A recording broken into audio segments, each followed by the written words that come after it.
Salve a tutti, sono Giulia e lavoro nella biblioteca di Zerfaliu, un piccolo centro di circa 1000 abitanti del Campidano di Oristano, diventato famoso negli ultimi anni per la sua sagra degli agrumi e per tante altre feste paesane che denotano l'ospitalità dei suoi abitanti. La biblioteca si trova al centro del paese, è composta da 4 sale principali: la sala multimediale e generale, la sala della letteratura, la sala della Sardegna e la sala dei ragazzi. I servizi offerti fino all'avvento del Covid-19 erano molteplici. Si andava dal prestito locale, intersistemico, il prestito a domicilio, per andare poi alle mostre bibliografiche, alle collaborazioni con le scuole, ai laboratori con i bambini e con i ragazzi e tante altre cose. Questo grazie anche alla collaborazione con i colleghi del sistema bibliotecario dell'Unione dei Comuni della Bassa Valle del Tirso e del Greghine. Purtroppo in questo periodo si è avuto un crollo generale di tutti i servizi, ma mentre tra gli adulti è cresciuto il ricorso alla lettura, il numero dei giovani e dei ragazzi è calato moltissimo.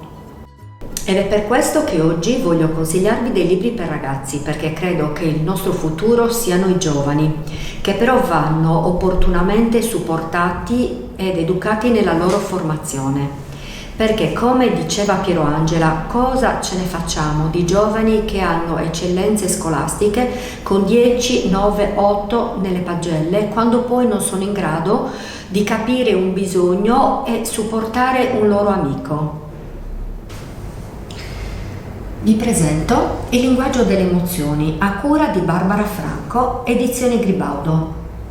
In questo libro, attraverso 48 storie di Elisa, Pietro e della loro famiglia, vengono presi come spunto per raccontarci 40 sfumature di emozioni. Attraverso illustrazioni accattivanti ci guidano attraverso il mondo delle emozioni. Alla fine del libro troveremo anche un appendice per genitori. È un libro adatto 2-6 anni. Adesso vedo un assaggio di una delle 48 storie delle emozioni. Un gatto di nome Baffo. Mia nonna ha un gatto di nome Baffo a cui è molto affezionata. L'ha trovato nell'erba alta quando era piccolissimo. I primi tempi gli dava persino il latte con il biberone.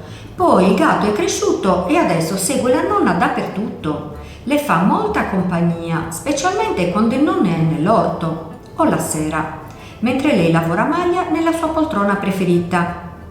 Oggi però il nonno l'ha dovuto portare dal veterinario perché stamattina è caduto dal davanzale cercando di non farsi sfuggire il gomitolo con cui stava giocando.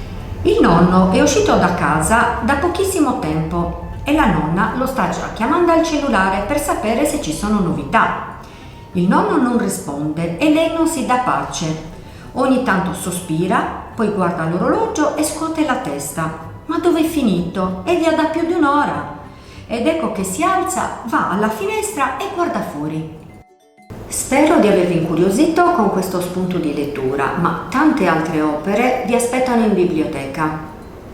Vorrei spendere un pensiero e una preghiera per la cara collega Marina Pala e poi vi dico che vi aspetto tutti prossimamente in biblioteca. Arrivederci, a presto, ciao ciao!